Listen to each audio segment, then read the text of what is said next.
Hello everybody and welcome to DRL TV. I am your host James Pandoff, and tonight we have a special guest in the booth. Please welcome Harrison Chandler. How are you doing tonight? I'm doing mighty fine. How about you, Jay? I'm doing pretty good, getting ready to see some DRL iRacing Cup Series action here at Pocono Raceway, located in Long Pond, Pennsylvania. This race was supposed to happen 2 weeks ago, but a little difficulty with the iRacing servers caused us to bring it to tonight. So we bring you 80 laps here at Pocono. Right now we are underway with qualifying as we see Eric Wolf currently on his first lap as he comes off of turn 3. Let's see what kind of lap time he puts down. As he crosses the start-finish line, Eric Wolf. He got pole. Oh wow, 51.661 by Eric Wolf. Now, although he is on the pole at the moment, there is still 2.5 minutes left in qualifying. We'll see if anybody's able to bump him off. Looks like maybe Spencer Tart might be able to. No, he gets a 4th place with a 52.003. He's going to probably do better in his second lap right here. As we see him coming off of turn 1 onto the second longest straightaway that Pocono has to offer in that blue and pink S2R paint scheme. As he comes through the tunnel turn, nice and smooth, nice exit off of the tunnel turn.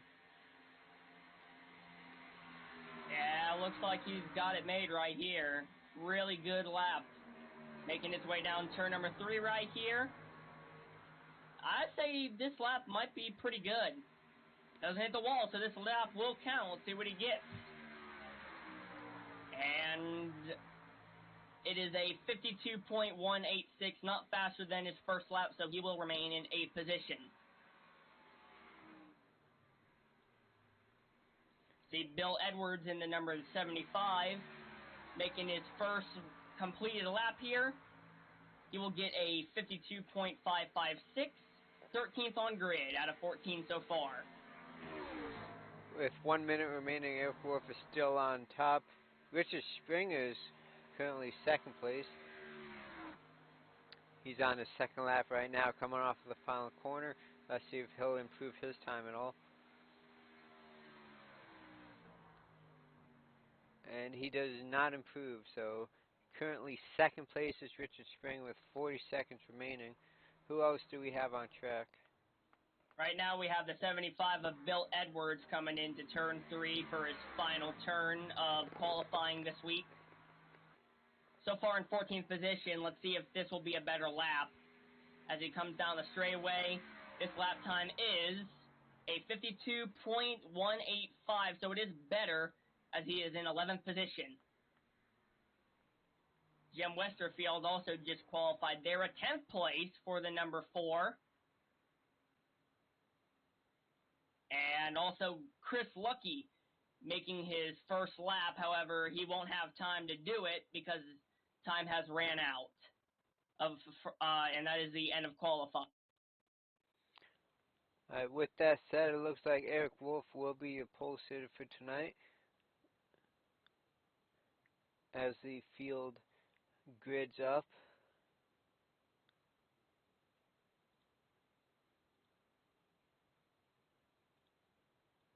Got a lot of really competitive cars here today. They're definitely going to put on a show. We have 18 cars on the racetrack. This is going to be good.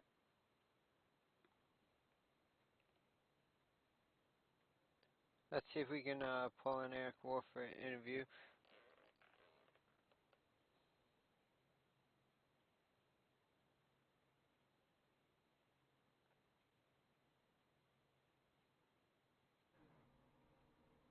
Hey Eric Wolf, this is James Pandoff in the broadcast booth. Do you have a copy?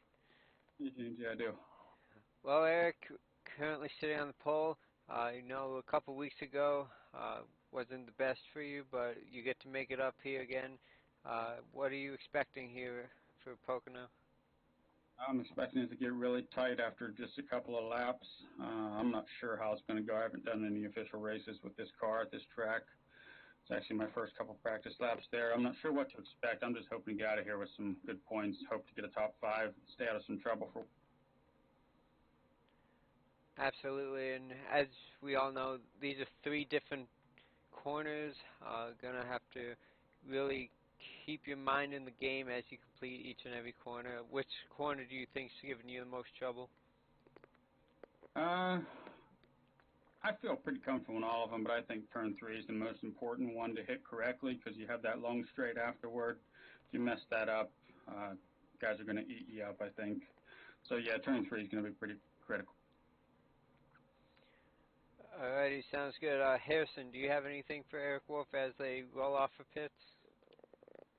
Yeah. Do you think you have the car to win today? What's your strategy on winning today? To be honest with you, the way these last couple of races, well, about all my races this season have gone, I just want to stay out of trouble and get top 5. I'll give it what I got. I'm going to have to take some time to develop it and see how these runs go, but main thing is get some good points here for me. Well, first place is definitely on the right track. Yeah, I mean, we'll see what we can get. I think that the time I went out there, the track was probably cool enough to where I could get the pole, but overall, pretty tight field here for qualifying, about the tightest I've ever seen it here at Pocono. I mean, I know we're on throttle a lot, but you still got to drive it a little bit through 1 and 3, and then as this run goes on out the tunnel turn, it'll be difficult too. I extend my few laps just to get a little bit of practice in, and it was getting really tight really quickly. Alrighty, well, good luck out there, Eric Wolf, and we hope to talk to you at the end of this one. Thanks, guys. And that is Eric Wolf out posted for tonight. As we see the field coming through the tunnel turn, they're going to get ready to go green flag racing here in a minute. As we take a look at our starting grid, Eric Wolf is on pole. Richard Springer will start on the outside of him. Gary Cronenway in the number 10. Joseph Helt in the 02. Mike Springer, Dustin Musil. Wade Hustad starting in 7th. He was the quickest in practice, and Richard Lucky to the outside of him. Spencer Starr will start in 9th, and Jim Westerfield will round out the top 10. As the pace car is off, Eric Wolf leads him to the line, and we are underway here at Pocono. Gary Cronenway giving him a nice push across the line. Eric Wolf is single filed out. Gary Cronenway going to look to try to make it 3 wide as they enter turn 1, but Eric Wolf dives down the block. You saw the block right there made by Eric Wolf. Here comes the 10 now coming to the high lane, possibly attempting the pass, and looks like he's going to do it. He's going to get on his outside right here, 3 wide meanwhile behind him, that being the number 32, the 28, and the 21 as well. Richard Springer dropping back here on the first lap, but Gary Cronenway hanging tough on the outside. It looks like he will clear Eric Wolf as they head into turn 3. 32 of Wade Hudstad's going to dive it into the inside of Mike Springer. He does make it work, however, as they are. This is some real great racing already, and it's super early in this race. I don't know if they should be getting this aggressive. Little contact there made with Richard Springer and Dustin Musil as well. Almost 4 wide in the back as they dive it down in turn 1. Dustin Musil right behind Wade Hustad, followed by Joseph Helt and John Theodore right behind them. Look at that, 3 wide right there. Theodore attempted to make the pass there. Unfortunately, he was on the inside lane, so he was not able to get the run off the corner there. Starting to settle down, two laps into this one, as we see Richard Lucky diving to the inside of Richard Springer. Seems like he'll complete the pass. However, coming off this turn, the outside will have the better run, and it's definitely showing right now. It's a drag race at the start-finish line. Springer. This is a battle for 8th place, as the top 8 look to single file out. First cars 2 wide are Taylor Butcher Benjamin and Bill Edwards running in 13th and 14th. But it looks like Benjamin is going to clear him, and he does, and literally all the cars are now single file as we come into the second turn. As we go back to our leader, Gary Cronenway, off to a half a second lead over Eric Wolf, followed by Spencer Tart right behind him. You see this battle right here with the 68 and the 38, Thomas Harmon and Mike Lemon. Not side by side, but they definitely are right neck and neck with each other here. A lot of them actually are, to be honest. You can see how many guys are bumper to bumper. It's real cool seeing these guys just wondering when they're going to make the move here. Yeah, it's all about getting the runoff for these long corners and setups you pass to the next corner entry, as you're going to have to dive bomb to get a shot at passing the driver in front of you.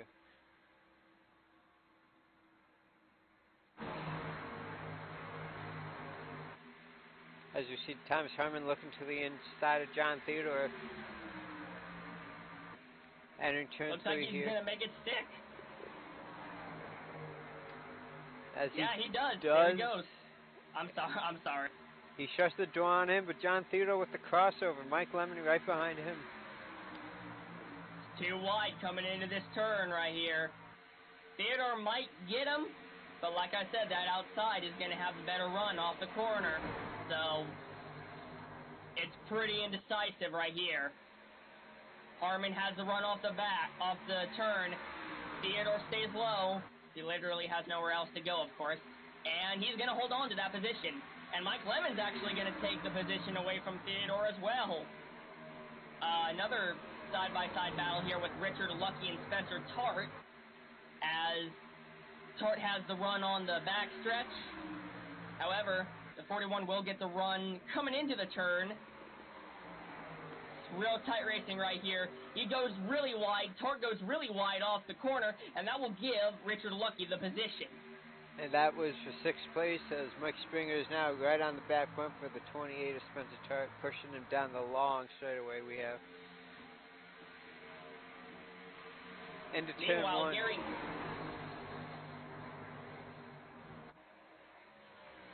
Going back to our leader, Gary Cronin went off to a 1.3 second lead. Yeah, it definitely looks like he knows what he's doing out there. A 1.2 second lead. That is really, really good. If he keeps that pace up, it looked like he hit the wall. He might have hit the wall there coming out of the tunnel turn. Let's see if we can get a rear chase view. Yeah, he does have a little crinkle there on the right front of his nose. Oh, man. It's kind of hard to tell if he hit the wall or not. Either he barely hit it or he barely missed it. It's real hard to tell. I'm going to have to go to chase views to find out. As we look right behind him, Wade Hustad, who started in 7th, is all the way up to 3rd, making a charge for Eric Wolf.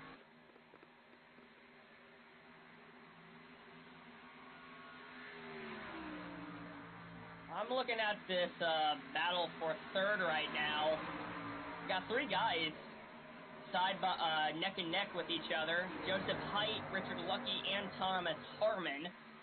Those guys are pretty close to each other. Won't be surprised if one of them makes a move here soon.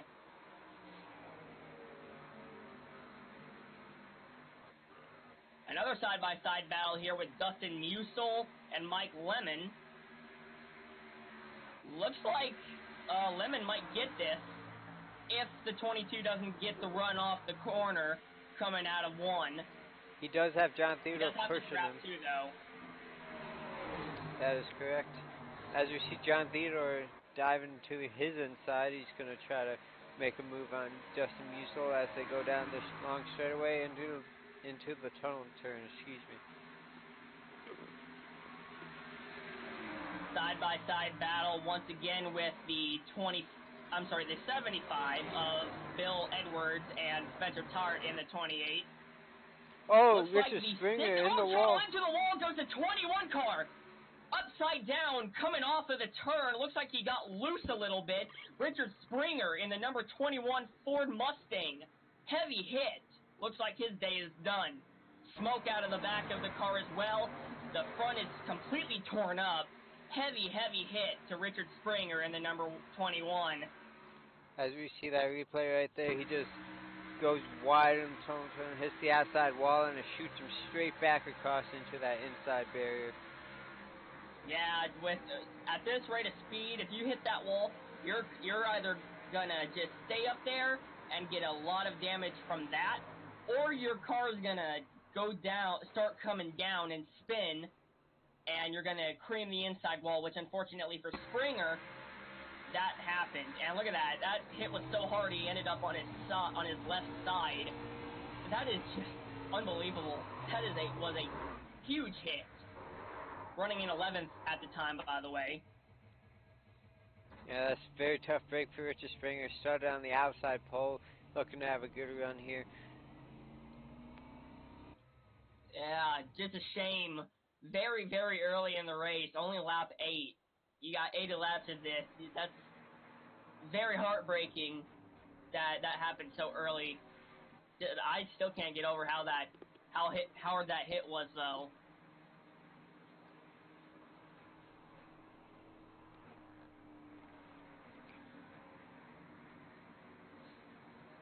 Looks like we're going to be seeing pit stops right here. We'll see who takes it. Looks like everybody's coming in. Gary Cronenwet will lead everybody down pit road, and literally everybody. Oh, except for one car. One guy stayed out, and that's Mike Springer in the 12. Mike Springer electing to stay out. We'll see if he's just going to lead a lap and then come back down next time, or if he has some sort of strategy playing out. I wouldn't recommend staying out after this long of a run. I know it's only been 10 laps, but compared to fresh tires, 10 laps is extremely differential whenever you're at a track like this. It eats up your tires so much. And if he stays out, either he's going to real spin and take a bunch of guys with him on the restart, or he's just going to be real slow and everybody's going to pass him. And possibly he might even go a lap down if there isn't a caution soon enough.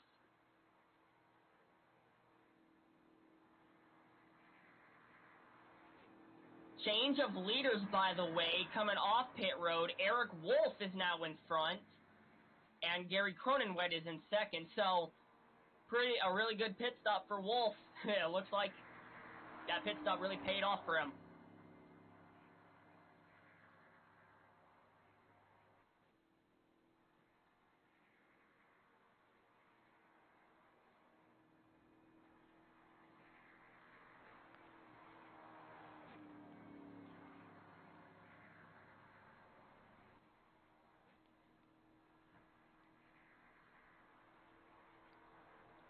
Pocono being a 2.5-mile track, these pace laps are very long, as we have the field finally catching back up to the pace car.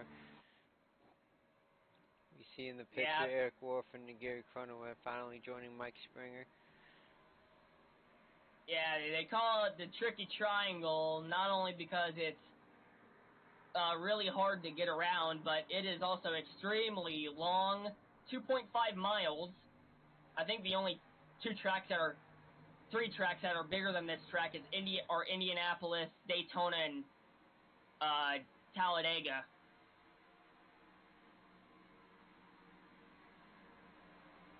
One to green, by the way. Pace cars lights are off, and Mike Springer is the race leader. He's gonna stay out. Not my personal choice, but he will stay out. We'll see how this ends up.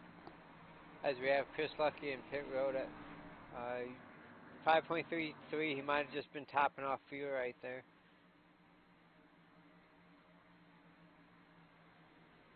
Looks like Richard Springer, I just wanted to point out, Richard Springer has not disconnected or anything. I think he might be able to continue this race just multiple laps down with a very severely damaged car. But I think he might be able to come back out. The good news for him is he is not competing for points in this series. So he won't have any sort of bad points tonight here. He's just racing for the win. Unfortunately, won't be able to get it tonight. So you see here, the top 10 is Mike Springer in first, Eric Wolf in second, Gary Cronenwett in third, Wade Husted in fourth, Mike Lemon in fifth, John Theodore in sixth, Richard Lucky in seventh, John Mullins in eighth, Bill Edwards in ninth and 10th, Joseph Helt with 8 other drivers outside the top 10. One of them right now is on pit road with an extremely damaged race car. Pace car goes down into pit lane. We are under the green flag. As Mike Springer looks to just be pulling off everybody going to the outside of him. Yeah, I guess I'm not exactly sure what his strategy is. I don't know what he's doing. Maybe he's just deciding to, maybe like you said, he just wanted to lead a few laps, but a very questionable move. Around goes the 4 car. Caution comes out. 39 the 39 is also involved. Jim Westerfield, I believe, started that whole ordeal, and then Dustin Jones ended up getting collected into it as well. Caution out very, very early into this second green flag run. As we look on the replay here, the 75 of Bill Edwards got loose and ended up into the side of the 4, sending him into the wall. Yeah, just a very unfortunate act there. Coming off of turn 1. There's no turn 2 at this track until the back straight. Yeah, I'm looking at the replay right now. The 75 got loose, it looks like. Either got loose or just started going up the track without warning. That's Bill Edwards, by the way. And right next to Jim Westerfield, he hit the wall. And when he hit the wall, he started coming back down. And right in front of Dustin Jones, he goes. What a hard hit, too, for Westerfield to the inside wall. And a big hit for Dustin Jones on the outside wall. 2 big hits, but I am pretty sure at least Jones is going to be able to continue. Not exactly sure about Westerfield, as you see, as I did see his car start smoking not far from the accident scene.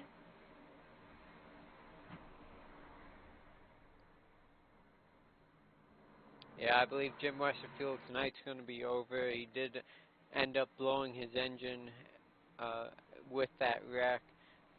Unfortunate for him. See, Gary Cronenwett has come back up to the lead. Only took 1 turn for him to get back up to the lead, as everybody knows Eric Wolf started in front of Cronenwett. So, definitely a real fast car for that number 10 Ford Mustang, and looks like Cronenwett is staying out, but Wolf and others are pitting in, including Wayne Husted, John Theodore, John Mullins, Richard Lucky, and others. However, there are cars staying out, including Mike Lemon, Spencer Tart, Dustin Musil, and those are your guys staying out. I thought there was at least 1 more car, but no, there isn't. There are 5 guys staying out.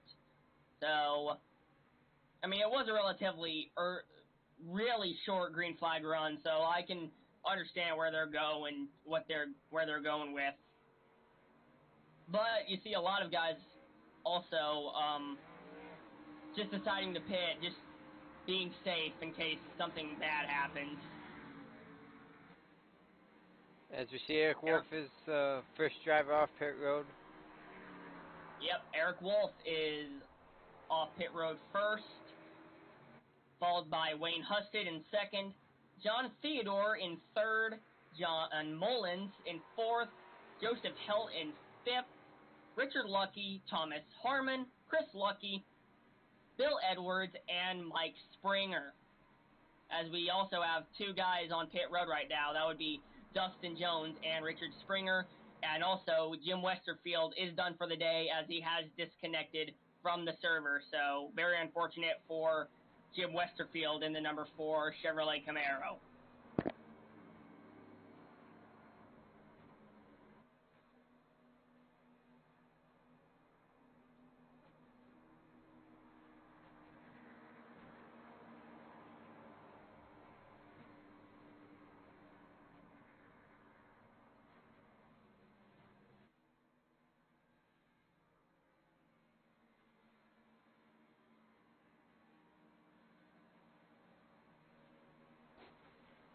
as the field comes off of turn 3, crossing the line. We should have the 2 to go signal, so next time by it will be 1 to go, and we will very soon be back to green flag racing.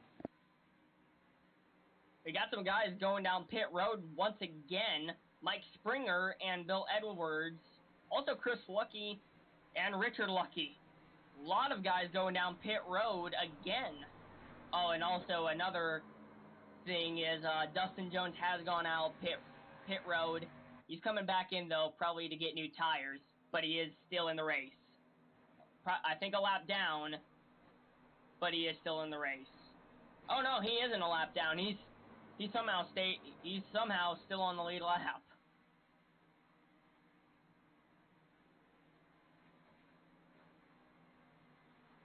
Race off pit road leaves Richard Lucky, the leader out of that group. I'm sorry, Chris Lucky, actually, out of that group, with Richard Lucky in second, Mike Springer in third, Bill Edwards in fourth, and Dustin Jones just coming off the pits in fifth. Mike Lemon, Taylor Butcher Benjamin, 2 drivers we haven't seen inside the top 5 yet tonight. Gonna see how they do on this restart. Gonna be lap 17 when we go back racing. Almost a quarter of the way complete. Looks like a driver that is by far I wouldn't say by far the fastest, but he is the fastest car out here right now. That is Gary Cronenwet, the leader of the race. And I'd probably say Eric Wolf right now is the second fastest right now. I know he was on the pole, but right now it doesn't seem like he's up to date with the track as much as Gary is. Or experienced. I don't know. Either way, you could basically say it. 1 to green this time by. Pace car lights are off. We have 16 guys left in the race out of 18. This is going to be fun.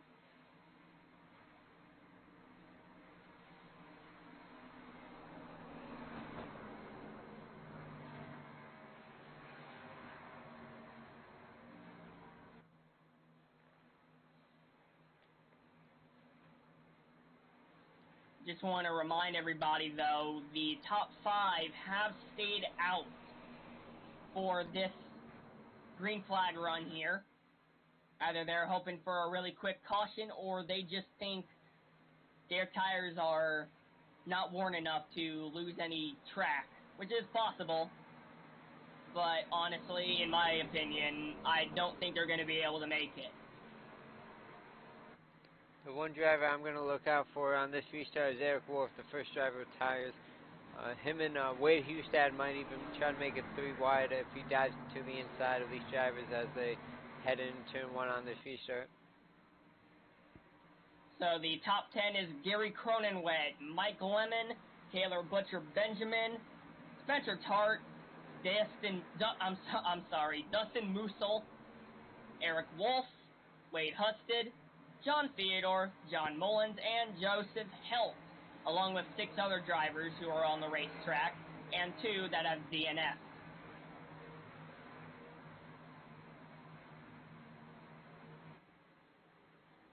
Here we go, pace car going into pit road, this time by, there he goes. Gary Cronenwet leads it to the green flag, there he goes with the jump. We are once again underway. Mike Lemon in the sole possession in second. However, we see Eric Wolf pushing Spencer Tart all the way as fast as he can, but won't make any progression. Almost 3 wide in the middle of turn 1. Eric Wolf working that outside. He's already around Taylor Butcher Benjamin. That is for 4th. Coming against Tart right here. He's going to his inside now. Almost making contact. Side draft right there. Extremely close. He's able to clear. That was really, really close. Joseph Helt also to the inside of Spencer. That will be for 4th. I'm not sure if he's going to be able to get him. If he does, which he does, well, 28 really botched that corner. I did not expect him to gain that much track on the 28 of Spencer Tart, but I think he went up too wide or just didn't have enough speed in that corner because he just cleared him completely. John Mullins has entered the pit road.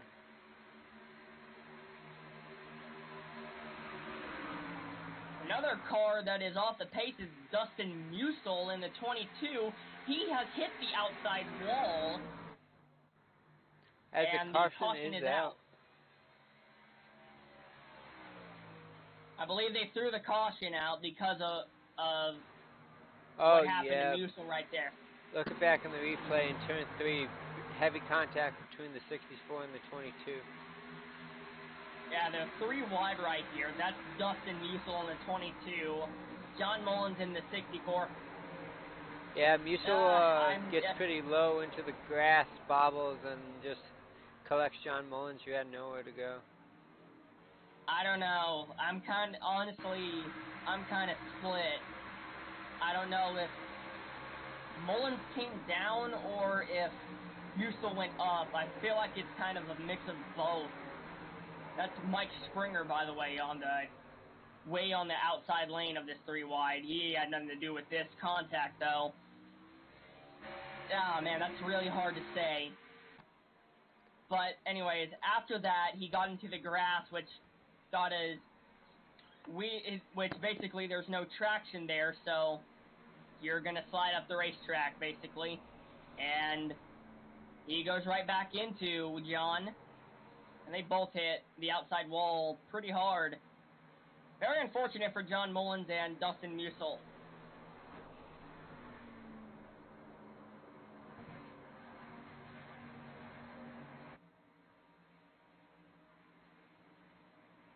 John Mullins, by the way, has parked it down pit road.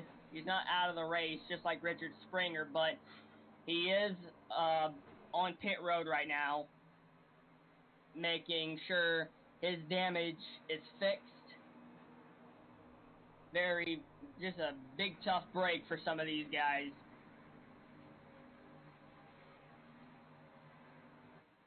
Have any takers here for pit road? Yes, it seems like we have everybody coming down. Gary Cronenwet will be leading everybody and kind of making it too wide a little in the back. That's John Theodore and Wade Hustad. They do go single file right there, however, so we are good. As you see that damaged car of John Mullins and Richard Springer still in pits. They have not DC'd, but they are multiple laps down and out of any contention to win.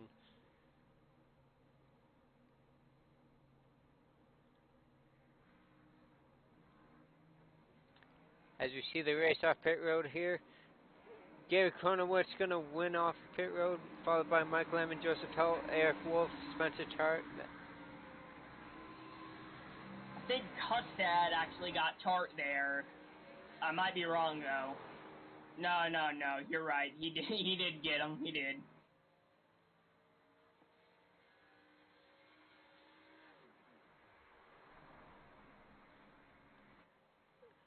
John Theodore is behind Spencer Tart after that, followed by Wade Husted, Thomas Harmon, Taylor Butcher Benjamin, Chris Lucky, Bill Edwards, Mike Springer, Richard Lucky, Dustin Jones, and here comes Richard Springer finally coming off pit road after that crash earlier in the race on lap 8.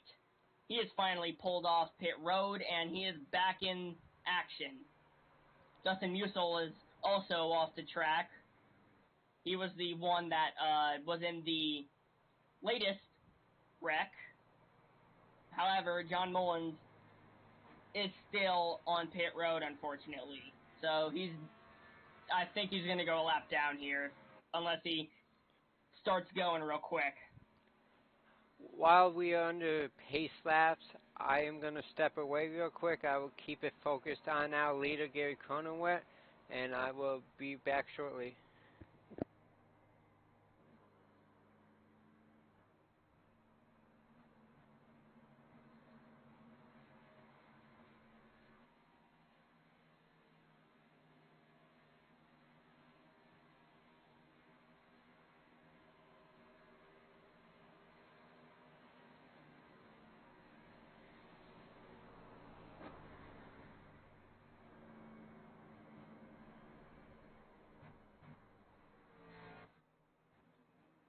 still got people going down pit road, including Dustin Jones, Chris Lucky, Richard Springer, and Richard Lucky as well. So we've still got people going down pit road. Possibly, maybe they have damage. I didn't think about this. Maybe they have damage and they're just waiting off.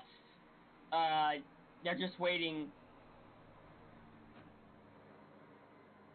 By the way, the 39 of my apologies. I was thinking of John Mullins, which unfortunately he has disconnected. So we now have, we have 16 cars on the racetrack now, again. Would have been 15 if Springer was still in pit road, however, he is still on the racetrack.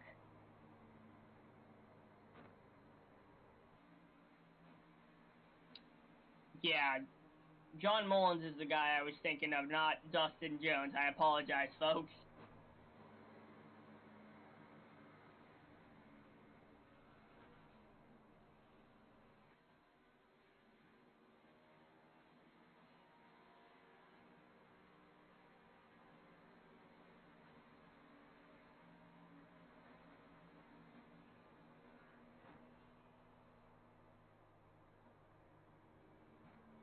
Here's the one to go. Pace cars, lights are off. We are going to have Gary Cronenwett in first, Mike Lemon in second, Joseph Hell in third, Eric Wolf in fourth, John Theodore in fifth, Spencer Tart in sixth, Thomas Harmon in seventh, Wade Hustad in eighth, Taylor Butcher Benjamin in ninth, Mike Springer in 10th, Dustin Musil in 11th, Bill Edwards in 12th, Chris Lucky in 13th, Dustin Jones in 14th, 15th John Mullins, and 15th Richard Springer. As we have, 14th is Richard Springer. I forgot John Mullins is out of the race now. John Mullins, Jim Westerfield, and Getty Buckner, who did not start the race, are all out.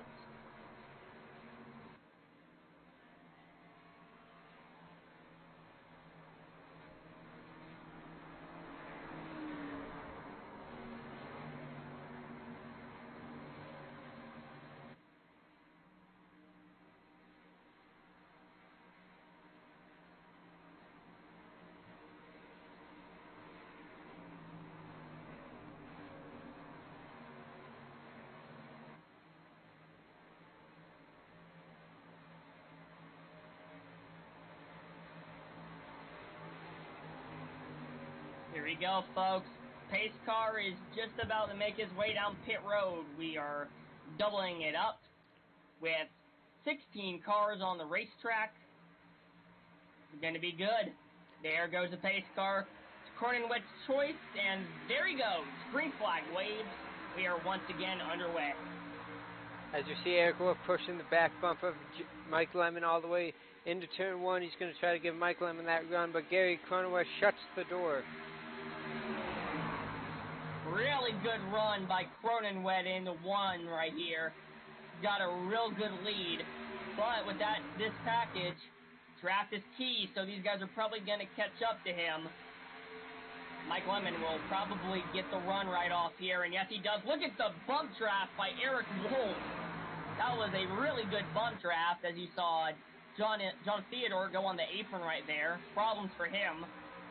But other than that, we're really good.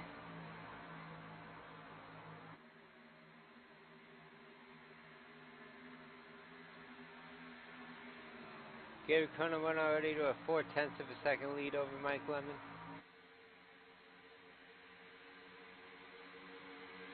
There goes Eric Wolf to the inside of Mike Lemon. Looks like he's going to take it too. Not making any assumptions though. That outside's going to have the run off this straight right here. Looks like he might be able to hold off. And I'm right. There he goes. Joseph Helt was able to help him with the draft there. So not only will he lose that position, but he's going to make contact with Helt and possibly lose that position as well. And he does. 24 loses 2 positions off the backstretch right there.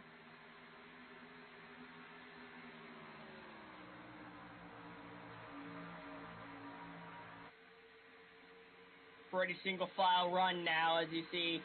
Here comes Gary Cronenwet coming in turn number 1. You guys just see everybody is just doing what they're doing. No reason to get so aggressive this early. We have got, I think, more than 70 laps to go. No, I'm sorry. We have like 60-something laps to go. I think 66. Here comes the 24 of Eric Wolf. Not able to make it stick, though.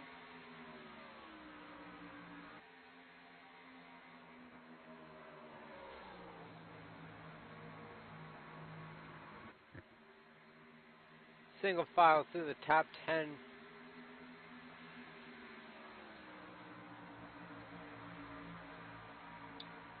Guys, see, this is probably going to be a pretty long green flag run here, unless what happened, Richard Springer happens again, and somebody just hits the wall and loses it and wrecks. But other than that, I'm pretty sure this is going to be just fine. As there goes a move to the inside from Wayne Hudstead underneath John Theodore, not able to make it work, however. Another move, there goes Eric Wolf to the inside of Joseph Helt, and he will clear him. Thomas Harmon's going to take advantage. Follow suit too. Here he comes.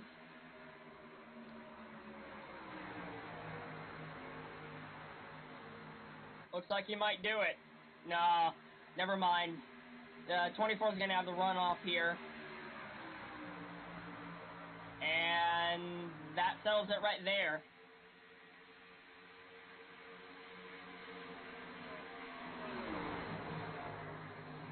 What happened to Eric Wolf about like 2 laps ago was the same thing that happened to Joseph Held right there. Lost 2 positions trying to hold on to 1.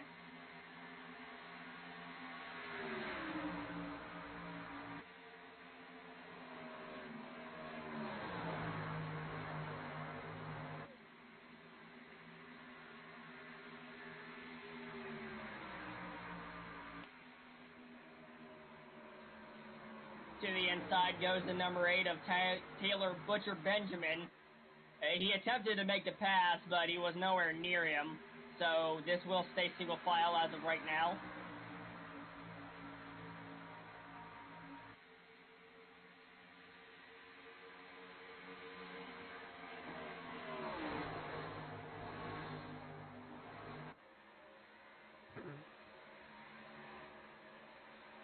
Yeah, I'm looking at this battle. Oh, someone in the wall. Mike Lemon hit the inside wall hard. Looks like he just got loose and ran into the inside wall. Caution is out once again. Severe damage. He is smoking. Heavy, heavy damage to the front of his car. A big, big wreck. I'm trying to get to it, but ATVO is giving me a bit of trouble.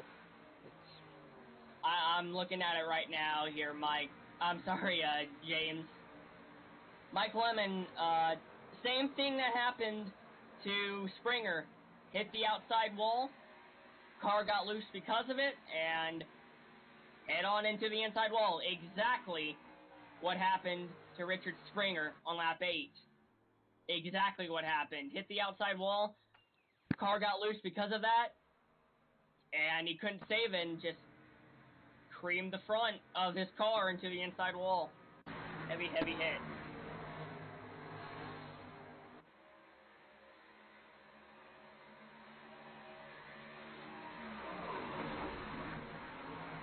Yeah, as we see there, just bouncing off that outside wall straight into the inside wall. We've seen that a couple times here tonight. Absolute heartbreak, doing so well, running in second place. And I just saw on the chat, Mike Lemon has just disconnected. He is done for the day. Very, very upsetting for the number 38 Chevrolet Camaro. He was doing so well, running in top 5 the whole time, but unfortunately just made that one fatal mistake And his race is now over, unfortunately for him.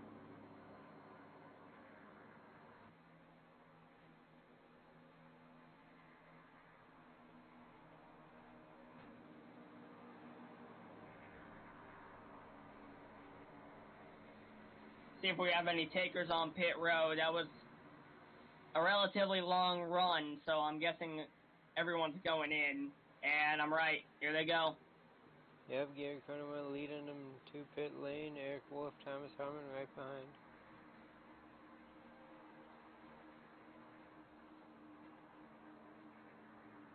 Yep, everybody's going down. There's nobody staying out. Nobody being the one out, one odd, one out. So we'll just see who comes out in front. We'll see who gets the worst of it.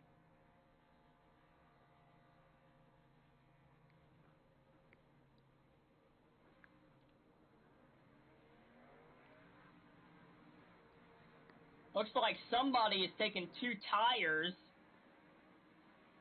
And Joseph Helt is going to be the first one off pit road.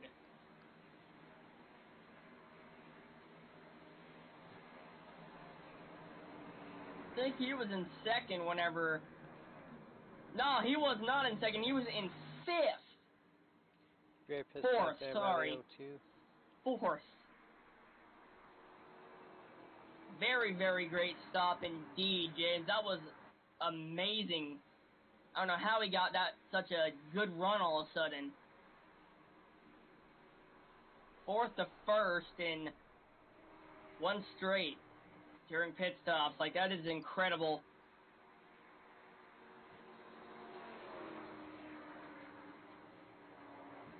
Thomas Harmon with a pretty good pit stop as well. He remains in 3rd place.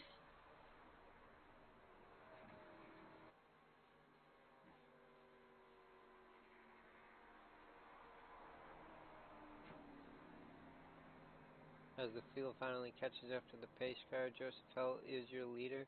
As when they cross the line, it will be 50 laps to go.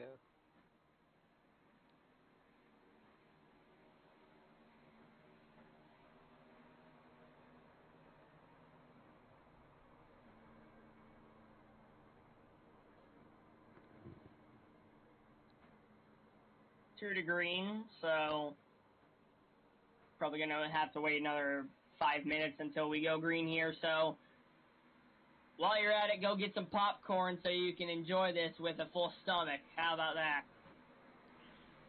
Absolutely. Let's see if we can pull in Gary Cronenwell for a quick interview.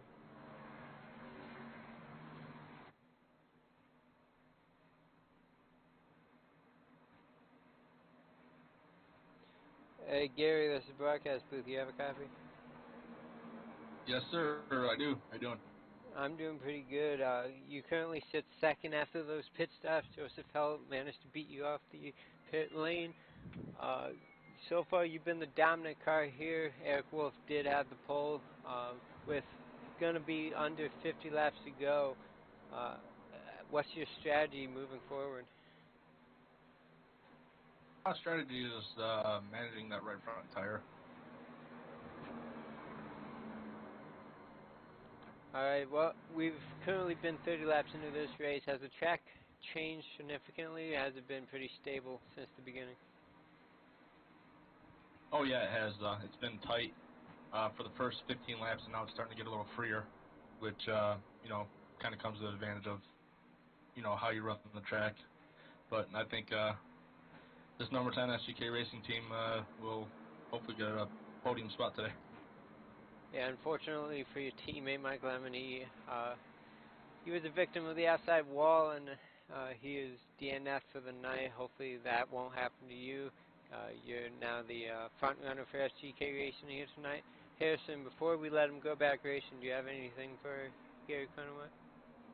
Yeah, my question is, we did see this happen 2 times so far. Somebody choked and hit the outside wall and just couldn't save it, and then hit the inside wall, making it a ton worse. Like, are you kind of nervous that you might make that same mistake, like what happened to Springer and Lemon, or do you think you're pretty confident that you're not going to make a mistake like that? I don't know. You guys drink soon enough. Hopefully we're not going to do that. My key is just to drive smart and, show these guys that I can belong in this A car just like them. Hey, I mean, you've been the best car on the racetrack so far, so I'd say just keep doing what you're doing, and you'll be in victory lane, buddy. You'll be just fine. Yeah, hopefully I can. I'm going to try to hold off these wild pack of dogs behind me and, see if we can just pull away from these guys. Alrighty, Gary, well, thank you for speaking to us, and good luck the rest of the race, and hope to talk to you at the end. Thanks, guys. You too. That is Gary Conway, the driver of the number 10 SGK Racing Chevy. As the field is coming through the tunnel turn now, we're going to get back to racing very shortly. Top 10 here is Joseph Held in first, Gary Cronenwet in second, Thomas Harmon in third, Eric Wolf in fourth, fifth, John Theodore, sixth, Wade Husted, seventh, Spencer Tart, eighth, Mike Springer, ninth, Taylor Butcher Benjamin, and 10th, Dustin Musil. This is going to be an exciting, I think, 48 laps. Green flag waves, we're underway. Joseph Held was Look not at that the great of run a start. Cronenwet got.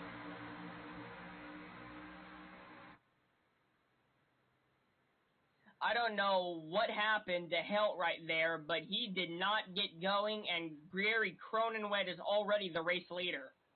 Sorry about that, ladies and gentlemen. ATVO has locked up, and it's in the scenic view. I'm going to try to fix that as soon as I can.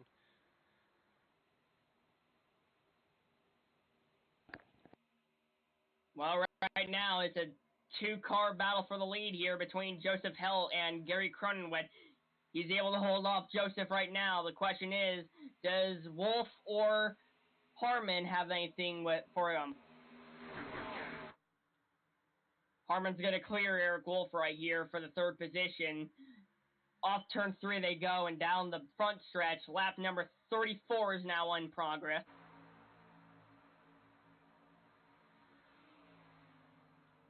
To the outside goes Helt. He might get the run off of one here. It doesn't look like he will be able to.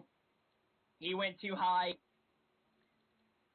Sorry about these, ladies and gentlemen. ATVO is completely frozen. I'm not able to do anything. It's trying to fix it as quickly as I can.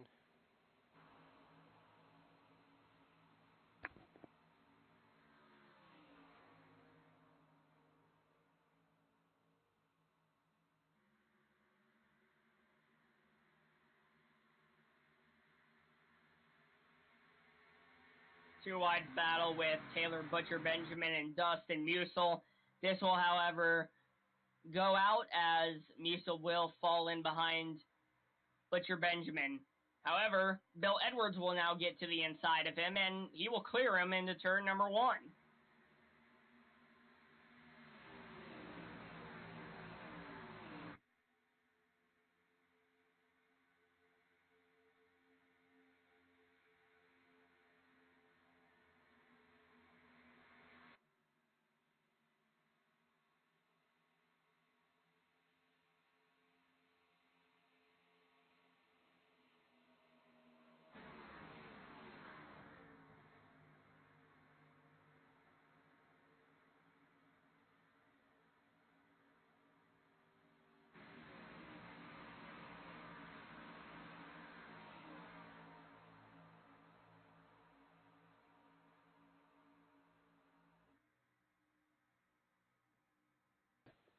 This is really frustrating. I'm sorry, ladies and gentlemen. Still working on it. Yeah, this is true. But I'm gonna let everybody know Gary Cronenwet has not lost the lead. He is your race leader still. Thomas Harmon in second, Joseph Hell in third, Eric Wolf in fourth, and fifth, Wade Husted. So nothing has changed at all besides the camera angle.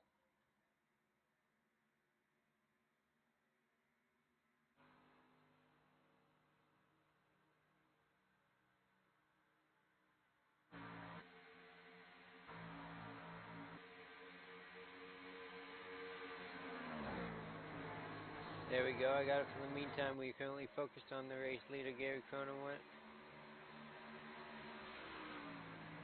There we go. Single file throughout the field. Eric Wolf right behind Joseph Held. That will be for third.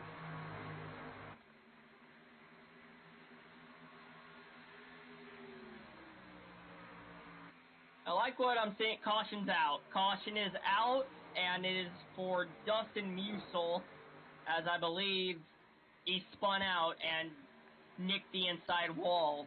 However, I have not seen what happened yet. I'm going to go back to tell you exactly what happened, however. Same mistake. Hit the outside wall. However, Chris Lucky ran into the side of him, coming into turn, while he was spinning. So very unfortunate for both of them. Unfortunate for Musil for overshooting the turn and hitting the wall, and unfortunate for Lucky because he just had nowhere to go and couldn't get out of the way in time. That's just the same exact thing everybody's been doing this in this race. It's just absolutely frustrating. You see so many guys do the same mistake. It's very unfortunate. Hopefully something like that stops, however, later in the race. Yeah, Dustin Musil just went wide, straight into the outside wall. Chris Lucky nowhere to go. He tried to get to the inside, but that's exactly where Dustin Musil was heading and clipped him. Thing is, that would have been the exact same thing if Chris Lucky didn't hit him there. He would have hit the wall, got loose, spun, and hit the inside wall head on, just like what happened to Richard Springer and Mike Lemon. That was pretty much the same thing that happened, the exact same thing. Also, Spencer Tart has disconnected from the race. I just realized that. I don't know what happened to him, but he has retired and he is out of the race. Yeah, Spencer Tart was having a top 5 run all night long. That's unfortunate for him.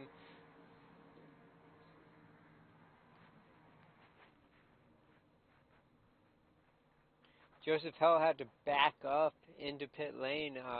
Had to pull forward as well. This is not going to be a good stop for Joseph Hell.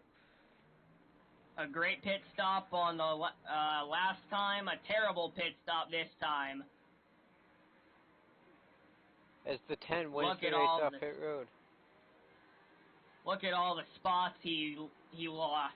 A bunch of spots lost because of a simple mistake on pit road. Very unfortunate for Justin Hell in the number 02 Ford Mustang. He was running third at the time, but that third place is long gone now. It's going to bring him all the way back to 10th.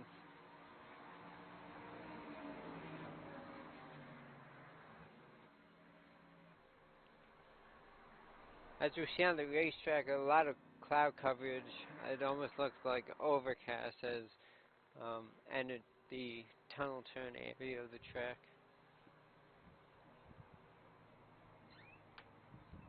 This track is so big it can be cloudy in one area and bright and sunny in the next.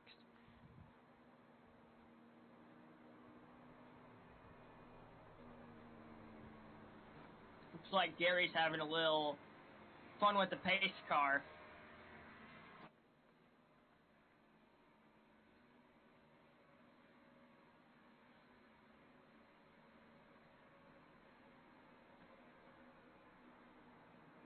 Like something Tony Stewart would do.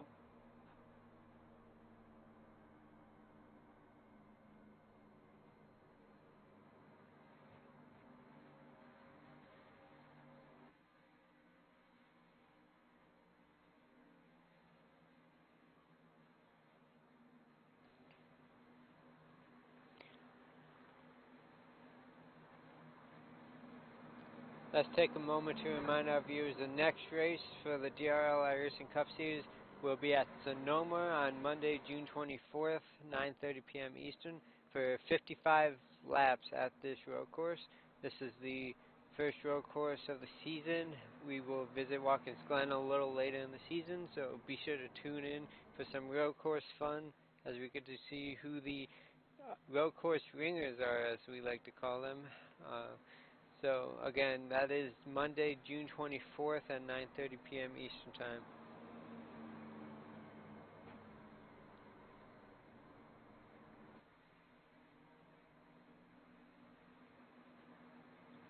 Tell you what, road courses are very, very, very hard to go around. There's a specific braking point and how to get in, how to get out for every turn.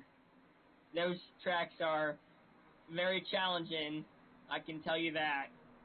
Not saying ovals aren't not challenging too, they are very challenging. I'm just saying the road courses are challenging in a different way.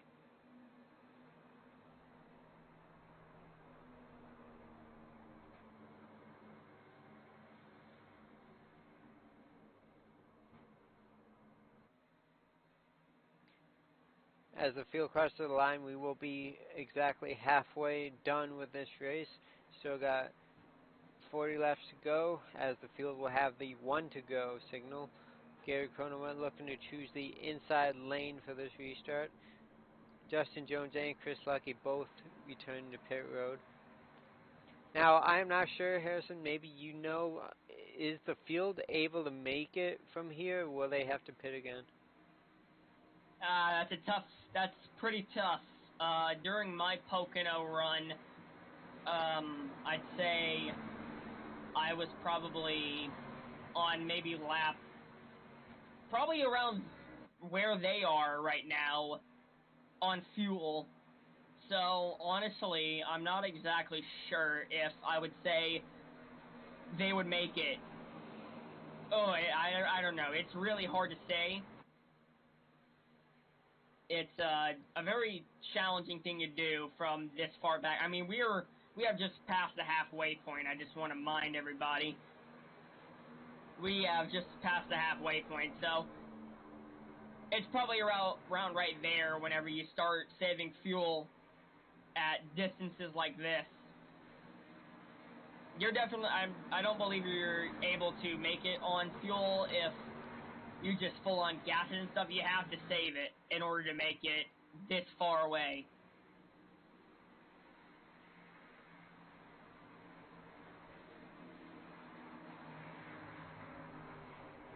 We'll just have to see what happens here.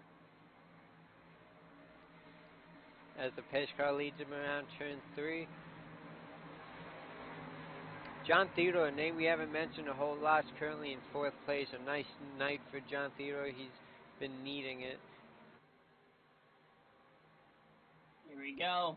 Pace car pulls into pit lane.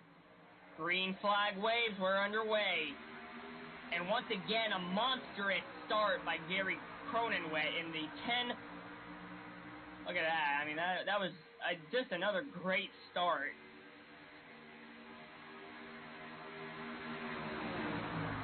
Thomas Harmon sole possession of 2nd. Eric Wolf right behind him in 3rd. Wade Houston looking to the inside of John Theodore. That'll be for 4th.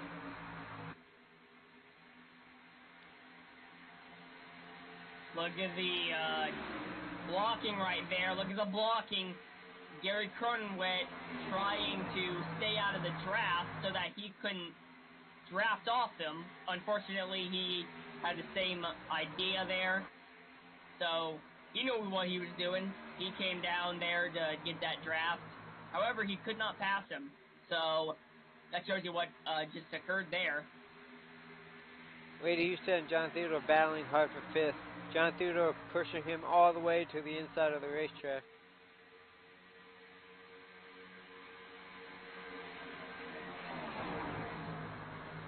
.32 of Wayne Husted battling John Theodore right here for the 4th position.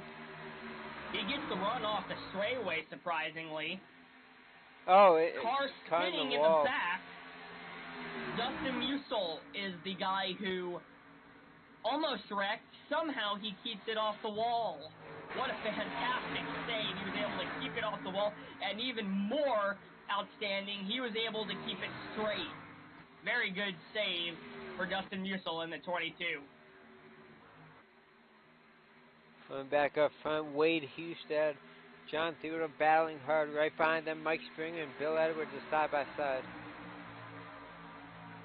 On his inside here, he's got the run coming into turn number 1. Question is, will he have enough of a run coming into the corner that Wade, we got contact in the back. Big contact, Taylor Butcher, Benjamin, Richard Lucky, and Chris Lucky all almost spinning out. Somehow they all keep it forward, however. So, that was very close. Both Taylor and Richard getting loose. Both able to save it, and there goes Dustin Jones in the middle of both of them. Good job by all parties to keeping it straight.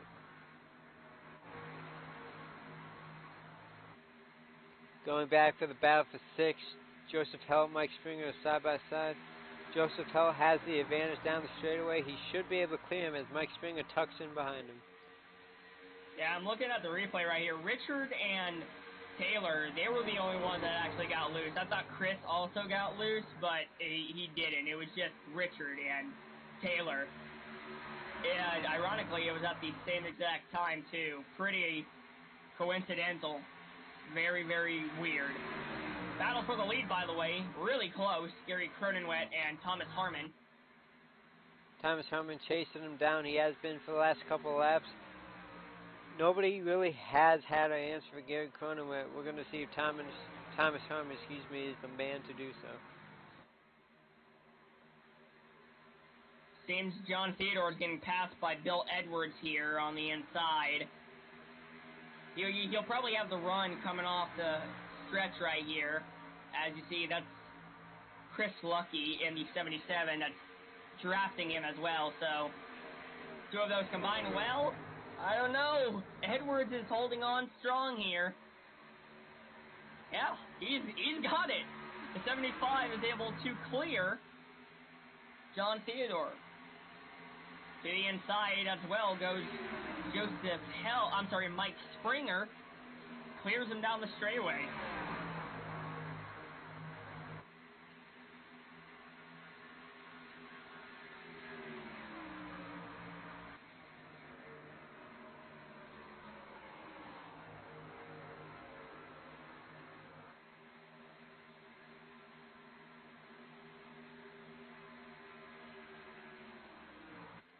Looking real smooth out here so far. Once again, another single file run here.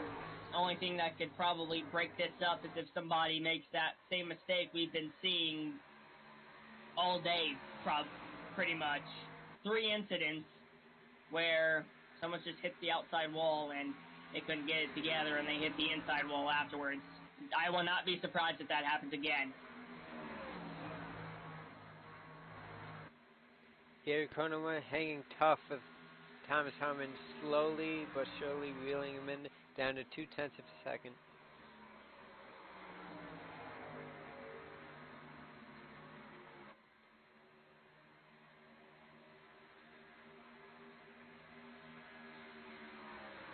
Gary Cronenwet diving way down to the inside. He might be letting Thomas Harmon go. There's now side by side as they enter turn 1. And he goes around him just like that. Thomas Harmon is your new leader. Well, how about that? Wow, I did not expect that to happen. As you go back a little bit, Joseph Hell has pressure from Bill Edwards. That is for 6. Bill Edwards giving him a little tap as they enter the tunnel turn. Just got to make sure that he holds his line. Make sure he doesn't do anything stupid. Pressure is big, but in most instances, they're not going to do anything. They will get to your inside, of course, if they're faster, but all you got to do is hold your line. Just use the same line you've been running and see if it works. If it doesn't work, oh well, but pressure just, feeling pressure just makes it worse. And if you keep pushing the car and pushing it, you're eventually going to make that fatal mistake. And just like what happened to Lemon, Mullins, I'm sorry, not Mullins, I think, Richard Springer and somebody else too. I can't remember who it was though. It's just, you gotta make sure you're careful out there. Oh, it was Dustin Musil, that was right. You just gotta make sure you hold your line and just not wreck the car, because giving up one position is better than giving up many positions and not even finishing the race. There goes the 02 to the inside. Joseph Height trying to get by Mike Springer here. However, he's going to have the run on the outside lane. And Bill Stewart is actually going to bump draft him. Or so we thought. They're going to make it 3 wide right here. Well, for a split second they were. Richard decided to just back off, play it safe. Oh, side by side in the tunnel turn. Joseph Pelt's able to make his stick. I thought he was going to go right for that outside wall.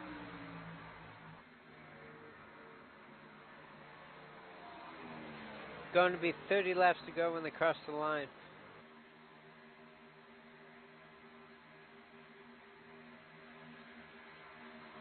Just wanted to state we do have a really close battle for the lead.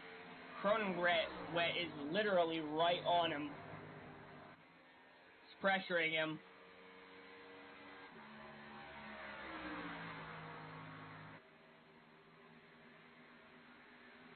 Just the question is, when is he going to make that move? When is he going to get out of the draft and just slingshot past him? Or will he even be able to do that at all? You never know. Here he comes to the inside. Lemon went high. I'm sorry, not Lemon. Harmon. He's going to dive it to the inside. New leader, Gary Cronenwet.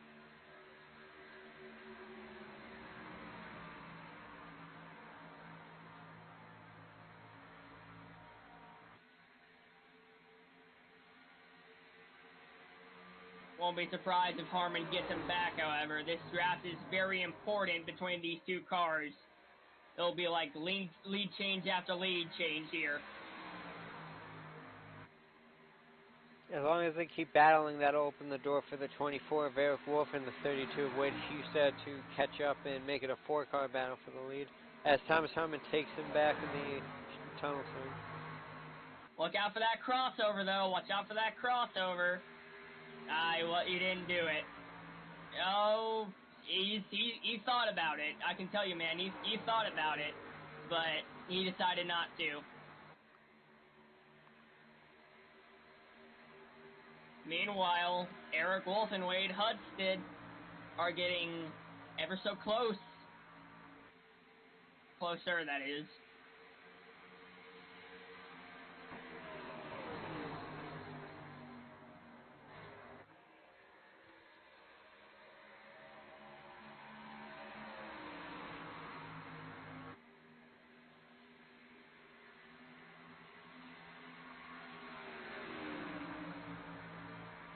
All 4 of these drivers are about evenly spaced, maybe 2 car lengths in between one another. I wouldn't even say 2 car lengths. I'd probably say 1.5. They're real close to each other.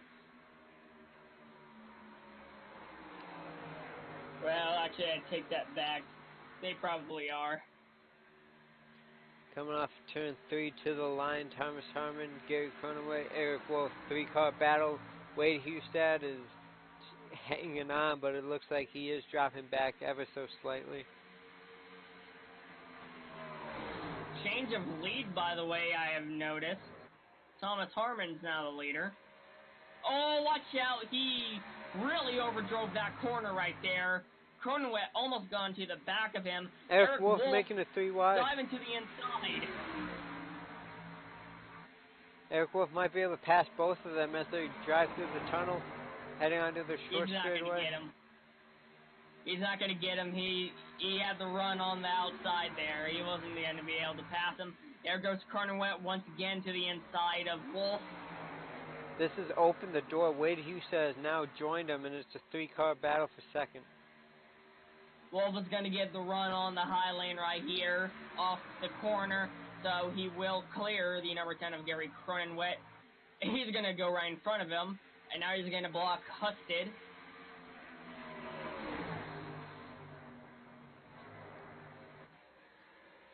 Cronenwet really dove it in there. You saw that. You saw how much he lost right there. Cronenwet, where did it go wrong? That puts him down to 4th. Eric Wolf is the man on the move as he's going to look to try to overtake Thomas Herman and regain the lead. Saw a little wiggle right there. You saw that wiggle by Wolf. That was close. Yeah, that just shows how much Eric Wolf is pushing the car, trying to get as much as he can out of it on these 16-lap old tires. I just wanted to state, the more these guys battle for second, the more Thomas Harmon is going to be able to pull away from them. So I think they better be careful.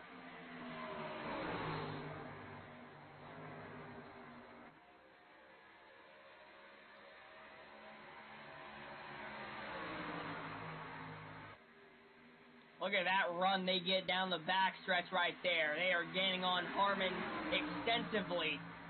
Look at that run Wolf's got. Drafting is definitely key here when it comes to Pocono now. Yes, it is. With this new aero package, the draft really plays a huge factor in this.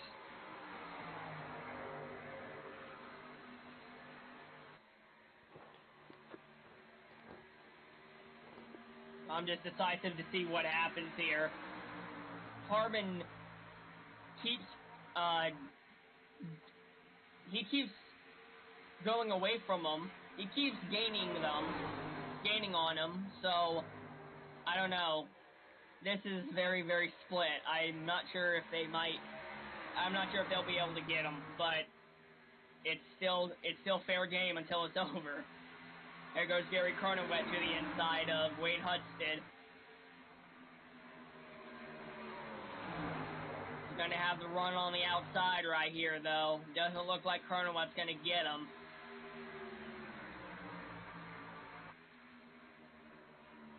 Or he will. There he goes. Cronenwet now up to third. Not so fast. Oh, he's going to pinch him. He's going to pinch him. Man, that was close. So that moves Gary up to third, spacing out between Eric Wolf and Thomas Herman. See Mike Springer and Richard Lucky. Lucky just passed Springer right there for 5th. Just thought that would be a little side note there. Mike Springer not giving up that easily as he wants that top 5 position back.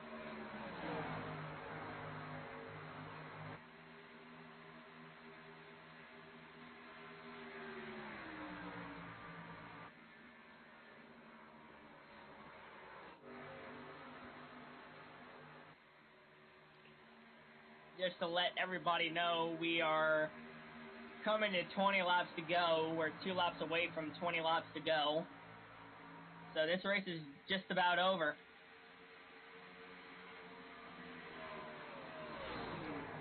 It is indeed winding down as we are on the longest green flag stint we had tonight. 20 laps and counting. And right when you say that, Mike Springer has slammed the inside wall coming off of turn 1. Big hit for the number 12. He is moving though, no caution. Same mistake. Hit the wall, couldn't save it, hit the inside wall. That is the exact same thing we have been seeing all day long. That is just, there are just so many people doing that same mistake. It is absolutely unbelievable. And that was for 5th. Bill Edwards is actually in the pits as well. Yeah, this might be green flag pit stops. Yes. Possibly. His car looks absolutely normal, so Bill Edwards, first driver to pit for green flag pit stops. Mike Stringer, One who thing just had that damage, is in pits as well now. Gary Cronenworth taking second away from Eric Wolf.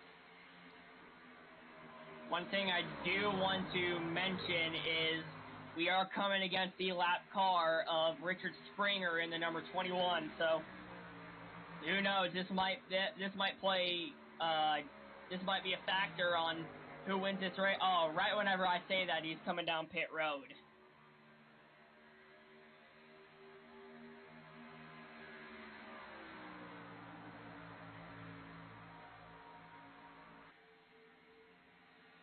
In the back, Taylor Butcher Benjamin entering pits, as well as John Theodore. Yeah, it looks like green flag pit stops are a factor indeed here. Something just happened to Thomas Harmon, went in extremely slow into that corner there, and now the top three other guys are now catching him extensively. Here comes Cronenwet. I don't know what in the world happened to Harmon right there, but he lost a ton of position.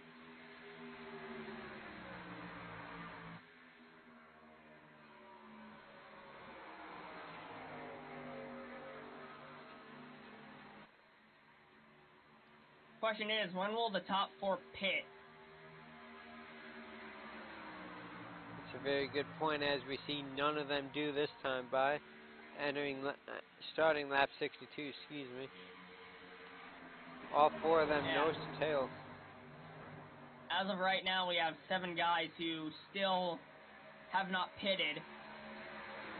Chris Lucky, Joseph Hell, Richard Lucky, Wade Husted, Eric Wolf, Gary Cronenwet, and the race leader, Thomas Harmon.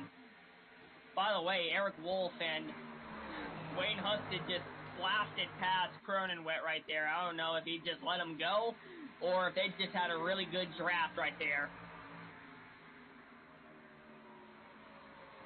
If this race goes green, this pit stop's going to be the deciding factor on who wins. These four are so close together. I have a feeling it might have been a bit of both.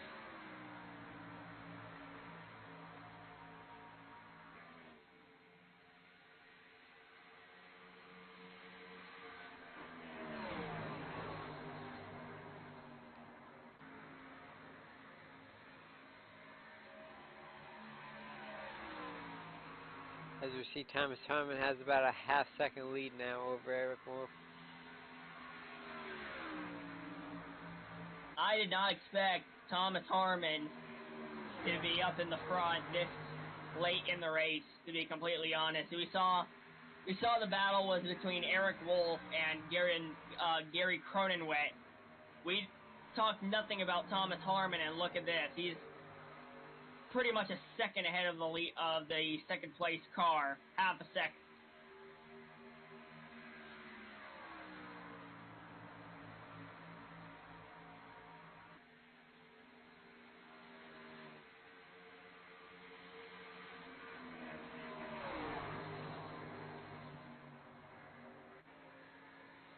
Wade Hustad putting an excessive amount of pressure on Eric Wolf as he almost hit the outside wall. I think he did. No, he barely missed it. Barely, but he lost ground because of that. That might open the door for Gary Cronenwet. And look who joined the party, the 41er Richard Lucky. Everybody's coming in here. We got a 5-car battle for the lead right now. Maybe even a 1-car battle for trying to stay on the lead lap, as Richard Springer is in a dangerous position. Joseph Heltz coming down pit road.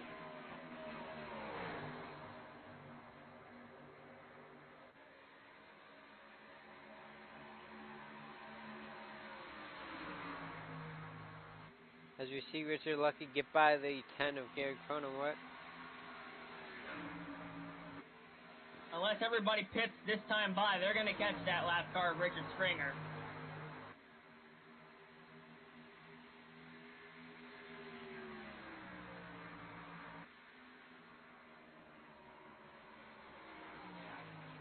We're going to have 15 laps to go whenever we cross the start-finish line this time by. There goes Thomas Harmon and Wade Husted down pit road. That gives the lead over to Eric Wolf.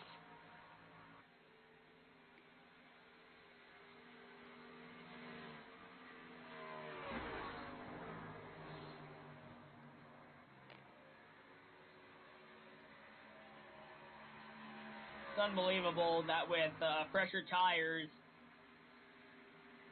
the 21 of Richard Springer still can't get away from them because of how much damage he has after that crash on lap 8.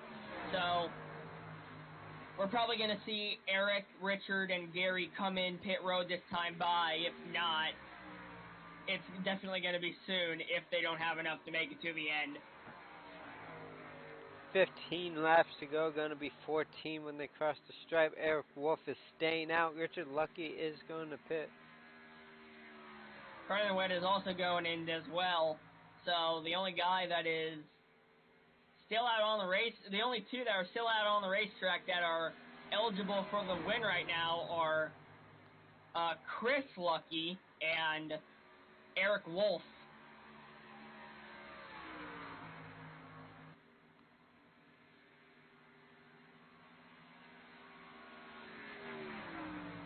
Chris Lucky is just over 8 seconds behind Eric Wolf. Eric Wolf gets by Richard Springer without any issues. So the question is, when does Eric Wolf decide to pit? And when he does pit, is it too late? Did he lose too much time on the drivers who pitted before him? There he goes. Eric Here Wolf. he comes. Will Chris follow him right here? Nope, the 77 No, Chris is going to out. stay out, and the new leader is the 77.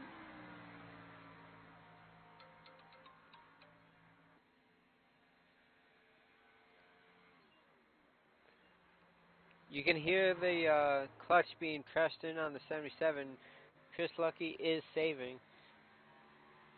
Let's go on board with Chris Lucky.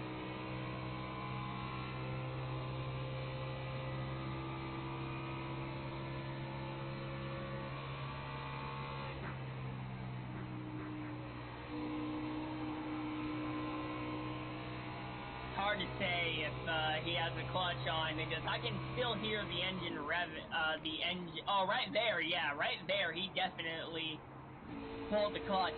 Not into the tunnel turn, but definitely right there. He is saving fuel. He's trying to make it to the end.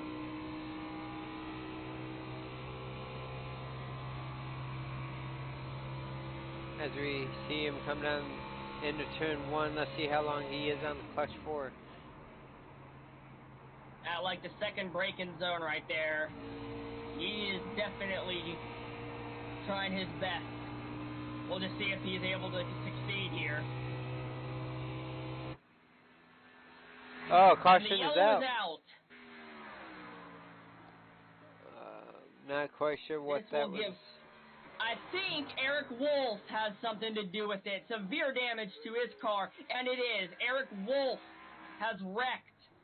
He made contact with Gary Cronenwet off of turn 2, and they both go into the wall. Well, Cronenwet was able to keep it off, but extreme damage to the pole sitter, Eric Wolf.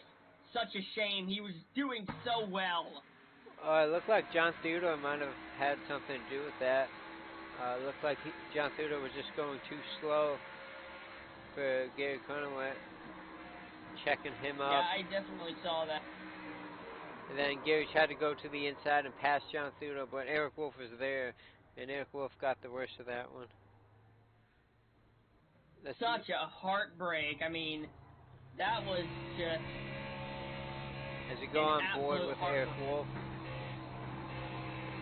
you can see Eric Wolf play with the throttle the whole time, and then out of nowhere, Gary Cronenwet just hits him and sends him to the inside wall.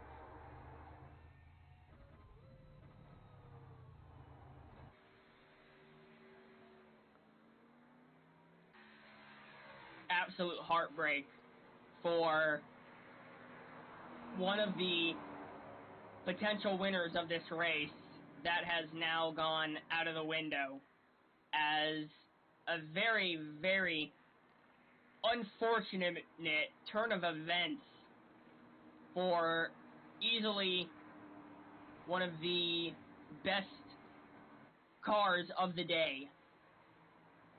What a heartbreak.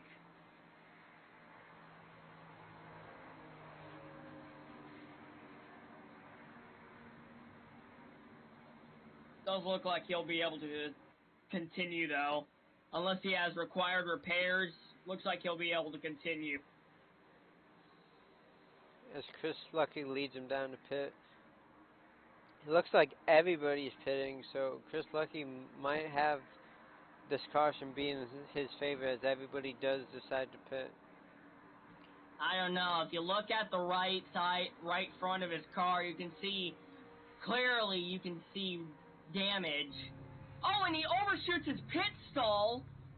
He overshot his pit stall, and same did Thomas Harmon as well. They both went too far forward. That might have been the worst mistake he possibly could have made right now. Race off pit road. Yes, Bill indeed. Edwards, Wade Hustad, Chris Lucky, Thomas Harmon, Richard Lucky, Taylor Butch Benjamin, John Theodore, and Dustin Jones.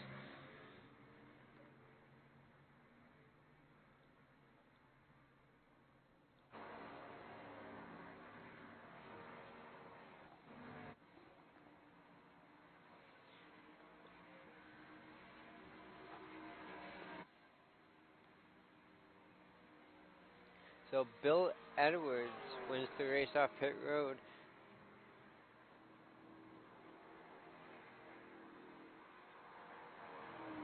One thing I have realized, Gary Cronenwet has stayed out. He is the race leader. It's an interesting strategy for Gary. Only 4 laps on his tires. It's going to be, looks like it'll be 8 laps to go when we go back racing. Now, for those of you tuning in that did not know, we do have one chance at a green-white checkered finish if a caution should come out before the final lap.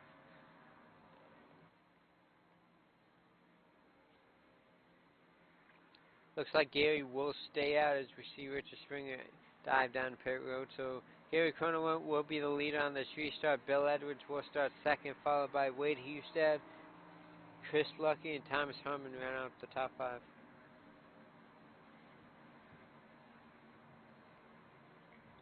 Eric Wolf and Mike Springer are coming out of pit road now.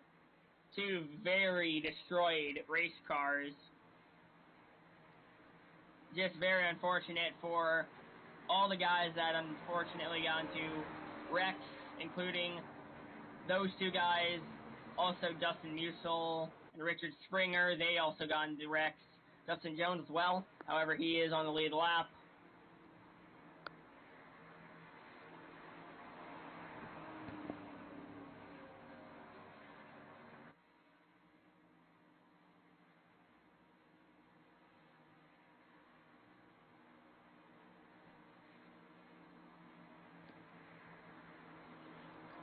This is going to be an exciting finish to watch. Bill Edwards going to have a great chance to win here, but Thomas Harmon, who I would have to say had the best car of the second half of this race, will be starting third on the inside.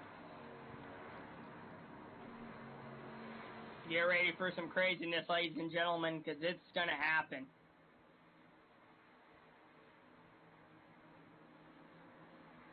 This is probably the best time to go get some popcorn or get some drinks and just sit back and relax. Because this right here is going to be a really good 5 laps.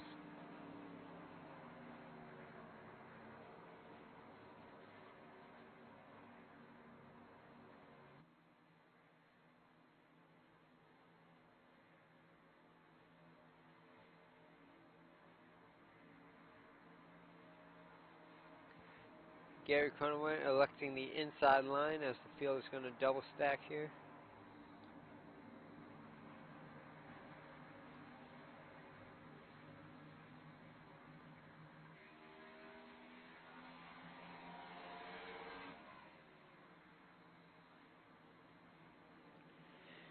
Chris Lucky, although has nose damage, he's starting 4th. Behind him is brother Richard Lucky.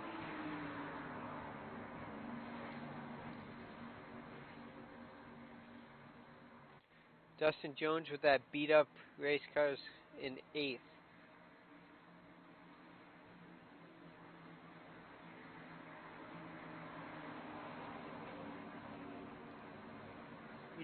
I did see Mike Springer and Eric Wolf come off pit road at just the right moment. Kind of like Days of Thunder right there, or cars where they just barely edged out the pace car off pit road. So now they're making their way up to the lead pack.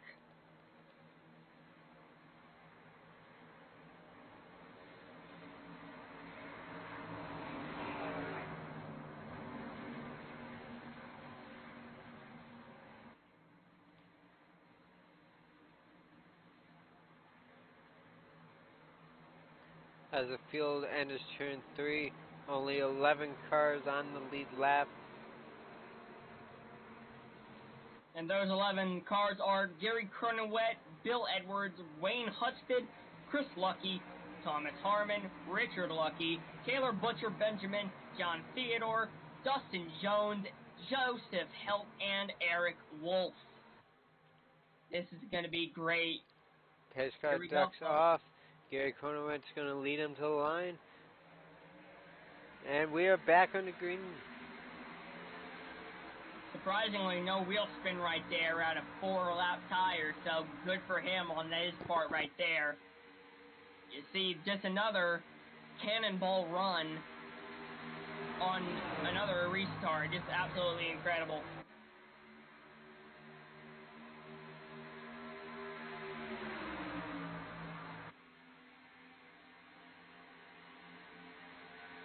Everybody's getting patient. Here comes Wayne Husted in the number 32 to the inside. He's got help by Thomas Harmon. He's going to clear him. He blocks high. Harmon now goes low. To the inside goes Bill Edwards, trying to pass Gary Cronenwett now. Side by side here. Looks like Husted is going to get him, however. Oh, that side draft, though. He's side drafting.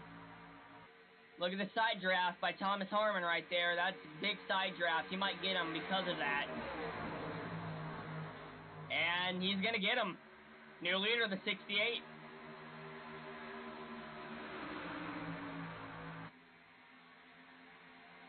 Look at that block. Look at the blocking going on. The 68 blocking like crazy. He shuts the door on him, almost causes a huge accident. Thomas Harmon is being as aggressive as he possibly can without being wrecked or wrecking somebody. Wade Husted did a great job not turning him right there. That was very, very close.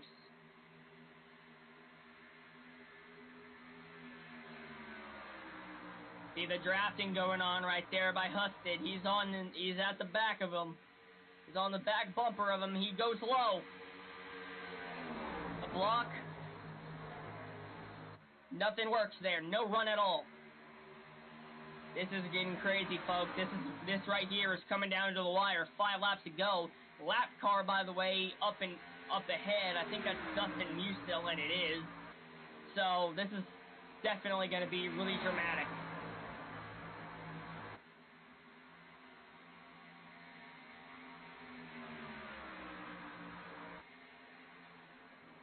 Going to be 4 laps to go at the line. Thomas Harmon leads over Wade Husted 0.2 of a second. The next one back is Richard Lucky, half a second behind him. Again, there goes the drafting right there. Harmon is trying his best to get that draft away from Husted, but everything he tries just doesn't work out as he just follows him. This is really good, folks. 4 laps to go. This is going to be a very dramatic finish, I believe. Husted has the run coming off the back stretch. He's going to try his best right here to probably pass him. Oh, with the block, but diving down goes low. He goes low now. Harmon has the run on the high lane coming off the turn. That opens the door for Richard Lucky.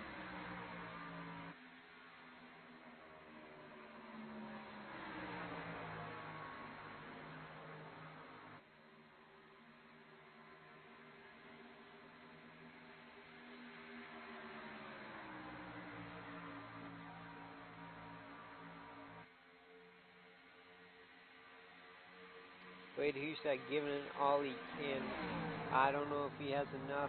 3 laps to go.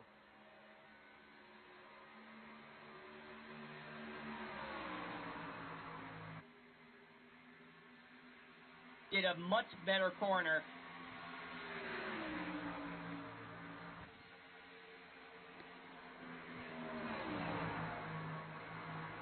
Going to be 2 to go this time by. Coming into turn number 3 we go.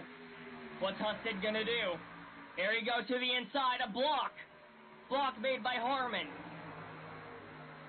Could that potentially mess him up right here, though? He might go up the track because of that block. To the inside. A block again. Oh, Richard Lucky to the outside. 3 wide making it down the front stretch. Lucky up on the high lane.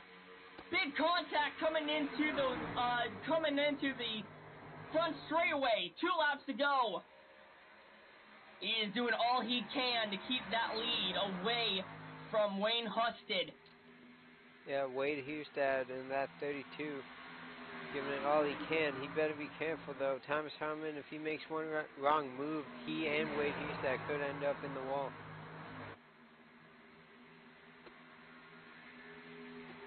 Thomas Harmon up and down the track trying to break that draft. I might see him catch up to him one last time. He might have one last chance to get around him. White flag this time by. This race is for all official. the marbles.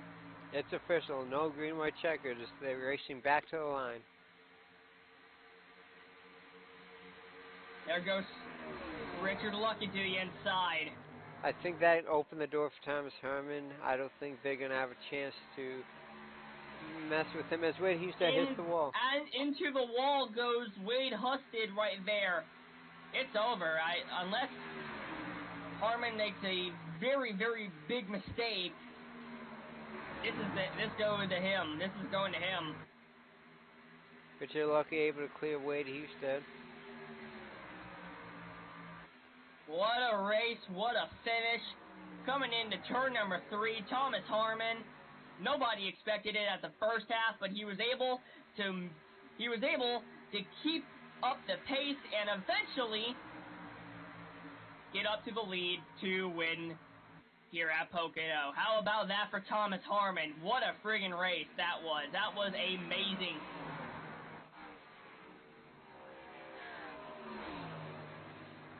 Everybody able to make it across the line cleanly. Thomas Harmon is your winner. Started in 17th position, winds up winning.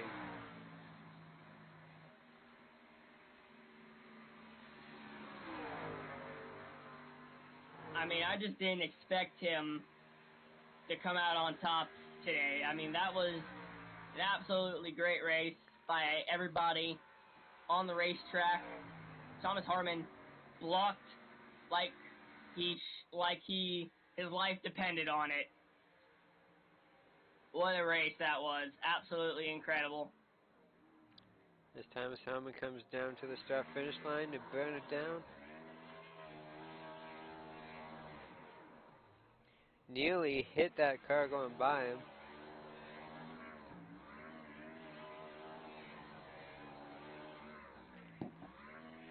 S2R's Thomas Harmon, your winner here tonight. Let's see if we can pull him in for an interview.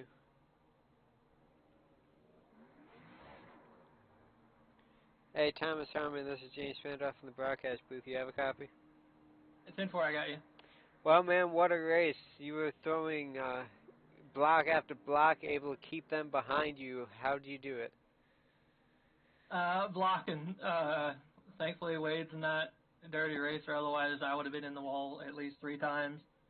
I told him that if he would have hooked me, I wouldn't have been mad in the slightest. Because I had to throw late blocks to not let him know I was going or where I was wanting him to go. And it just, oh man, it was fun. I'd rather not do it again, but it was fun. Yeah, we saw there on the final lap, Richard Lucky got to the inside of Wade Hustad, and at that moment, did you know it was over?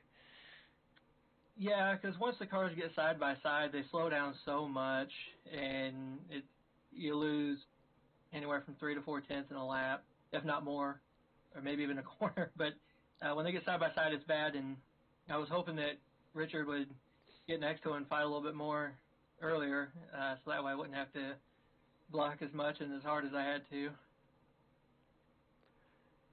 Harrison, do you have anything for Thomas? Yeah, so at the beginning of the race, we saw mostly the number 24 of Eric Wolf and the number 10 of Gary Cronenwet up in front. We didn't really see you up there much. And at the second half, that's when you started showing your true colors.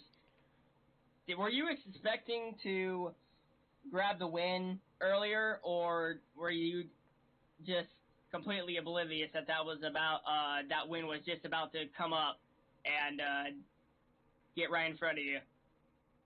Honestly, I had to start at the back because I guess I blinked when I crossed the start-finish line to complete my first lap, so it bounced both my laps and sent me all the way back to the 17th, I think it was. And so I spent most of my time working my way up there, and I expected, honestly, maybe top 3, top 4 today, because I did well here last year, and during the NIS week I ran fairly well here as well, so I expected a good finish, but once I was able to reel in Gary and Eric, I thought I had something at that point, and I was going to do all I could to keep it, because wins are few and far between. Really good race to you, Thomas. That was very, very fun to watch. Heck of a job blocking out there. Thank you. Do you have any shout-outs you'd like to give Thomas before we let you go? Yeah, first off, shout out to Wade for fighting back from that early damage that he had and giving me a run for my money, and he definitely deserved a win, if not second, not a third place. He didn't perform that well. But also to Eric and Gary for running well as well and running clean. But also S2R guys for working together throughout the race and giving and taking when we need to. And then DRL admins, race control, you guys up in the booth for putting it out there for all our fans to watch. Shout out to our fans and family as well, and that tune in to watch every week. And Avril for being on the front of the car, and most importantly, Dimitri for giving me the calls to let me know where I need to go to throw those awesome blocks. Alrighty, Thomas. Well, congratulations again on the win, and we'll see you next week at Sonoma. Yep, I'll be there. And that was your race winner, Thomas Harmon. Let's see if we can pull in Richard Lucky, who did disconnect his vehicle from the track, but he is in Discord, so let's get an interview with him. Hey, Richard Lucky, this is James in the booth. You have a copy? Yes, sir. Well, Richard, that was a fantastic race for the win at the end. Not quite able to pull it off, but you did manage to get second place from Wade Hustad. Walk us through the end of the race. Yeah, I felt like I had a pretty fast car. I felt like maybe the only person that was as fast as me was Thomas Harmon. I think we were 3 wide there at one point getting into turn 1 with a few laps to go, and I just overshot the corner, trying to be real hard on the brakes. But those guys ran a really good race, and to get second with these guys just kind of surprises me, really. This is my best run of the season, so I'm really happy. Yes, it is. Another second place finish this season. You are still searching for your first win. Next week we do go to Sonoma. What do you think about Sonoma? You think that is a track you could get that first win of the season? I don't know. I mean, I feel like I'm fairly quick there, but I mean, I'm sure some of these guys are too, so we'll just have to wait and see. Harrison, do you have anything for Mr. Lucky? Yeah, so same thing I talked with the winner of the race, Thomas Harmon. You were not really up in the front most of the race to start with.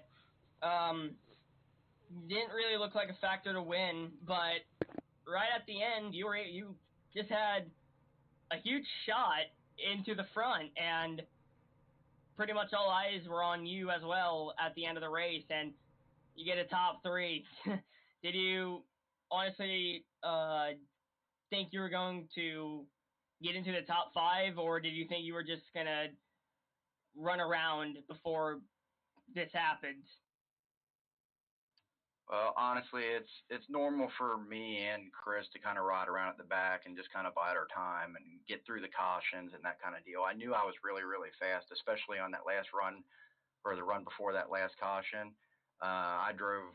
I mean, I almost spun out at the beginning of that run and fell all the way back and then drove my way up. And then the lead pack was at one point like 1.9 seconds in front of me, and I ran them down without the benefit of the draft. So I knew I was pretty good. And then that last yellow came out. And my brother pretty much told me he was going to let me by if he got an opportunity to because he had a little bit of damage. So, especially on that last restart, I knew I was going to be able to make a run at it.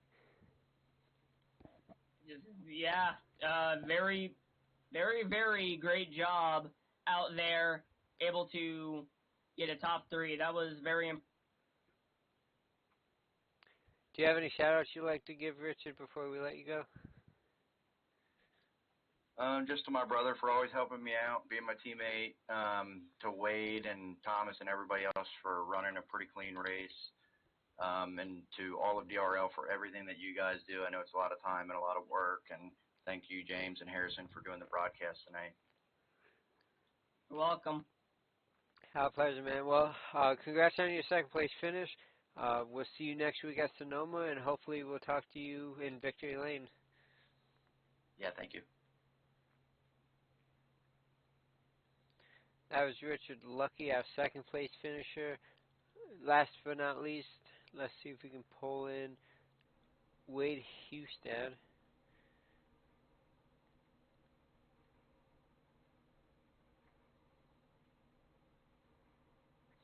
Wade Hustad, this is broadcast booth. Do you have a copy? Yes, I do. Well, Wade, you almost had a shot to win, just coming up short, and then at the very end, Richard Lucky's able to get by you. Tell us about your race. Yeah, our strategy really was just kind of hang low and not get too crazy throughout the course of the race. And Eric Wolfkind had that same approach, save the tires for the long run. Fortunately, we didn't really get too many long runs. That late yellow that came out probably cost us either a win or second place finish with Tom and I having some good pit strategy there. But on that last run, we were truly giving it all we could. I saved the tires for the last 3 or 4 laps, and then we went for it. And if Tom was a cat, he probably has no more lives because there's probably a good 9 times or so that we could have turned and got wrecked, hooked him into the fence. But it's good to see a teammate win. He held on to it. We didn't crash. We got the points for tonight. I'm pretty happy, although we lost the momentum in that last lap or two and couldn't get back up there to at least try it again. So we're happy with the second. But make that third. Yeah, good points day for you overall. Harrison, do you have anything for Hustad? Yeah, so when you were, those final laps were absolutely crazy. So whenever you were right behind him that whole time pretty much with, I think, like the last 5 laps or so. So you were in the top 3. I was pretty sure you were going to get a top 3, but were there any points? There was that one block on the front stretch where you ran into where he blocked you and you almost turned him. I feel like there were actually a few of those that happened. What was in your, were you like willing to wreck him for the win? Like, I'm just curious. Or were you just gonna lift whenever he did the block? Well, that's what we did. I mean, being teammates, he wasn't one guy that I was going to wreck, but I did get that run on him, and my spotter said I was inside, so I was kind of holding my ground, and we were kind of shifting around, trying to get the advantage going into one, and he came across my nose, and I felt like he was probably going to be turned into the fence, and we probably could have gone with him. So I lifted just a tad bit, and, sure as shit, I looked on the outside, and Richard's outside of me, so that right there probably cost us the race because we couldn't carry that momentum down into one. And Tom had that front car in front of me again, so he had that air on my nose, which kind of made me push a little bit coming off the corner. So we scraped the wall, really had nothing to go on that last lap. So whether it's Tom or anybody else that's crossed me 1,000 times, I probably won't turn anybody. That's just my mentality. Nothing's ever intentional. Alrighty, Mr. Houston, before we let you go, any shout-outs you'd like to give? Yeah, I want to thank S2R for just grouping up as a team and racing these week by week. Other than that, I want to say congrats to Bill for getting a top 4, Joe getting a top 5. It was good to have 4 guys up here tonight out of the team. You guys in the booth, all the admins of the league, you guys do a great job, and I hope to see everybody that's been racing week to week come back and carry through the playoffs. And I don't know if you guys are still accepting any applicants, but it'd be really cool to see anybody who's watching or interested in racing throw an application our way and see what you can do in some of the other leagues that we have. Might not have won, Wade, but you did a heck of a job out there. Great job. Thanks, man. We're going to come back next week and go for the W. Alrighty, thank you very much, Wade, and we'll see you next week at Sonoma. Thanks, guys. And as our third place finisher, Wade Husted, as we take a look at the results, we have Thomas Harmon, your winner, Richard Lucky finishing in second, Wade Husted third, Bill Edwards fourth, Joseph Helt coming home with a nice top 5 finish, Taylor Butcher Benjamin finishing in 6th, Chris Lucky 7th, John Theodore 8th, Gary Cronenwet, who led the most laps tonight, comes home in 9th. Dustin Jones, we saw him in a wreck early on in the race, finishes 10th. Eric Wolf, our pole sitter, ended up in a late race crash, comes home in 11th. Dustin Musil had a bit of trouble throughout the race, comes home 12th. Richard Springer 13th, Mike Springer 14th, Spencer Tart 15th, Mike Lemon 16th, John Mullen 17th, and Jim Westerfield is 18th. Pretty good results there. Our next race for the DRL iRacing Cup Series will be at Sonoma on Monday, June 24th. Please be sure to tune in at 9:30 p.m. Eastern for 55 laps at this road course. The next broadcast for DRL TV will be tomorrow night for Iowa in the DRL iRacing Grand National Series. We'll be there for 172 laps. That begins at 9:30 p.m. Eastern Time. I'm going to be in that race. Yes, he is. Harrison and I will both be in that race. David Welborn Jr. will be broadcasting that, so be sure to tune in and root us on. Heck yeah. Thank you to everybody that puts DRL together. That would be James Pandoff, the owner, James Pandoff Financial. Graphics work. Thank you to Martin and Jordan Gonzalez for everything you see here. Technical support is Jordan Gonzalez and Martin Wenzel. Marketing is James Pandoff.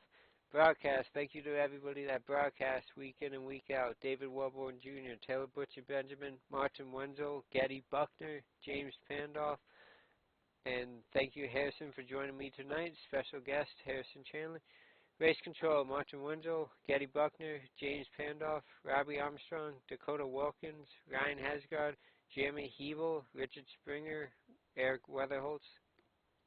Administration for the league, James Pandoff, Getty Buckner, Martin Wenzel, Ryan Brands, and David Wilburn Jr. Let's take a quick look at our point standings. This was before tonight. Wade Husted entered the race with 3 wins on the season. Thomas Harmon had 1 win. Chris Lucky had 2 wins this season. Logan McAnally, who missed out tonight, has 3 wins on the season. And Anthony Burrows, the only other winner so far this season, had 4. With tonight's win, Thomas Harmon does now have 2 wins on the season. Taylor Butcher Benjamin had a great points night, so did Joseph Helt. Mike Springer, Jim Westerfield had a little bit of a rough night, but there's still plenty of races left in the season.